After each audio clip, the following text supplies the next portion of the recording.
Hello friends, कैसे हो आप सब। आज हम यूनिट नंबर 10 करने वाले हैं। चुनावी राजनीति के बारे में जानेंगे। यहाँ पे चुनावी राजनीति से मतलब क्या है, आप ये बताओ मुझे पहले कमेंट में। नहीं पता तो मैं बता रहा हूँ। बेसिकली यहाँ पे हम बात करने वाले हैं प्रत्यक्ष और अप्रत्यक्ष चुनाव के बारे में। ठीक है, प्रत्यक्ष चुनाव के बारे में बात करेंगे यहाँ पे मेनली। पर अप्रत्यक्ष चुनाव आपको पता होगा, जब राष्ट्रपति का चुनाव होता है, उपराष्ट्रपति का चुनाव होता है, तो उसको हम अप्रत्यक्ष चुनाव कहते हैं बेसिकली। ठीक है, प्रत्यक्ष चुनाव क्या होते हैं? प्रत्यक्ष चुनाव वो चुनाव होते हैं जिसके द्वारा हम यानी कि जो जन होते हैं, जो नागरिक होते हैं, वो अपने प्रतिनिधियों को चुनते हैं। ठीक है, लीडर्स को चुनते हैं। और उसके अलावा यहाँ पे हम लोकसभा, विधानसभा और जो स्थानीय निकाय यानी कि जो पंचायत वाले जो चुनाव होते हैं उनके बारे में भी जानेंगे। ठीक है, थोड़ा कोशिश करेंगे जानने की। जितना इसमें बताया गया है मैं कोशिश करूँगा कि सारा बताऊँ आपको। ठीक है, पूरी चीज़ कवर करी जाए, जो मेन पॉइंट्स हैं वो। और 1952-17 तक लोकसभा विधानसभा के चुनाव साथ में हुए थे। और एक और यहाँ पे आंकड़ा दिया हुआ है, सामने देखो, आपके सामने एक पैराग्राफ है। इसमें लिखा हुआ है कि 1951 से 1971 तक लोकसभा और जो विधानसभा है उनके चुनाव साथ होते थे। ठीक है, साथ होते थे। तो एक और चीज़ समझ में आई होगी आपको। साथ से मतलब है कि जैसे कि लोकसभा चुनाव हो रहे हैं और विधानसभा चुनाव हो रहे हैं, इनमें दिक्कतें आ रही होंगी डेफिनेटली, क्योंकि एक साथ चुनाव होते हैं और बहुत ज़्यादा प्रेशर आता है लोगों पे, जो अधिकारी होते हैं बड़े बड़े, और भीड़ लग जाती होंगी लोगों की बहुत ज़्यादा। ठीक है, जाम हो जाते होंगे रोड। तो इसलिए इन्होंने क्या किया, फिर इनको चेंज करके अलग कर दिया।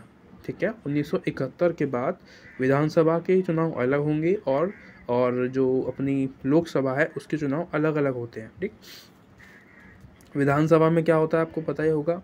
ठीक है, विधायक चुने जाते हैं, उसमें विधायक बैठते हैं, बेसिकली विधायक बैठते हैं और वो बेसिकली अपना प्रधानमंत्री चुनते हैं। ठीक है, बैठ के जो ज़्यादा मतलब जिसके पास वोट होती है वो व्यक्ति जीत जाता है उसमें, और वो प्रधानमंत्री बन जाता है। ठीक, उसके अलावा यहाँ पे देखो, भारतीय राज्यों में चुनावी राजनीति की व्याख्या। भारत में 1960 के बाद दो दलीय व्यवस्था और बहुदलीय व्यवस्था ही देखी जाती थी। ये हमने लास्ट चैप्टर में बात की है। अगर आप देखते हुए आ रहे हो डेफिनेटली आपको ज़्यादा समझ में आएगा।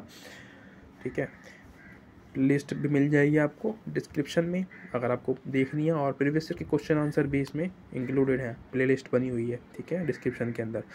और नए दलों की उदय 1960 के बाद से होने लगी थी, ये तो हमने वो भी पढ़ रखा है।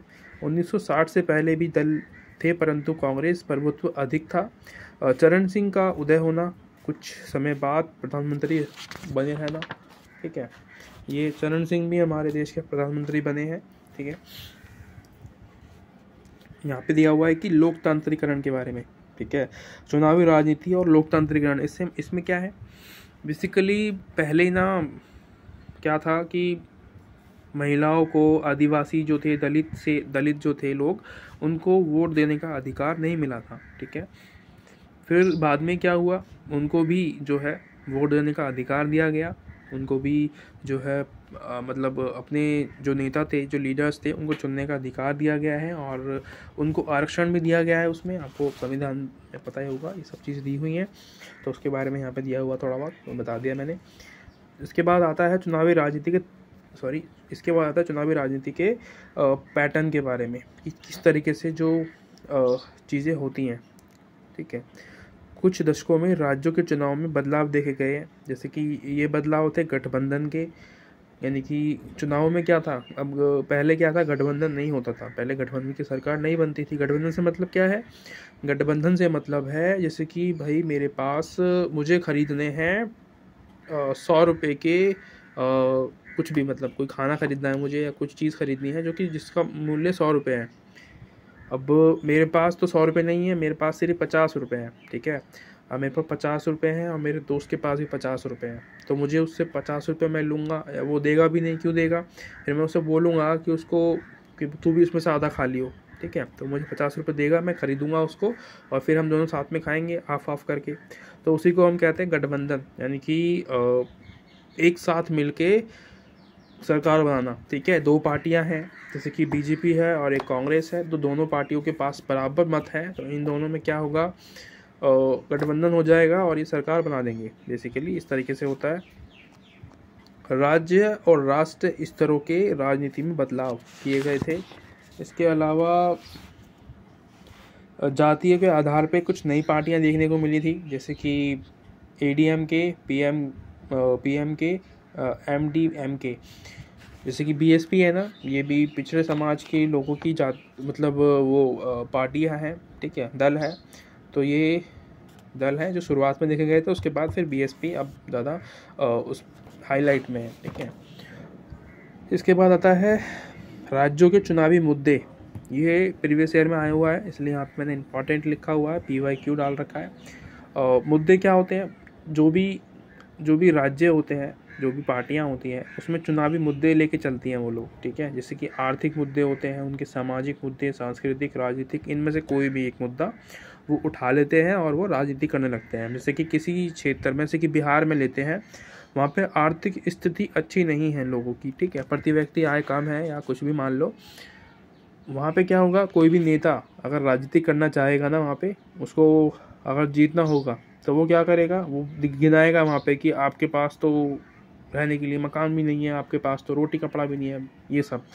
तो वो क्या है, उसका एक मुद्दा बन गया कि उसने आर्थिक मुद्दे को उठा के लोगों को वोट लेने के लिए उस मुद्दे का यूज़ किया है, ठीक है।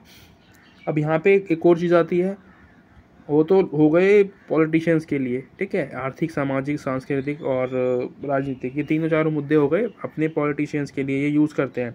हमारे लिए क्या है, हमारे लिए मुद्दे है रोज़गार, हमें रोज़गार दो, ठीक है।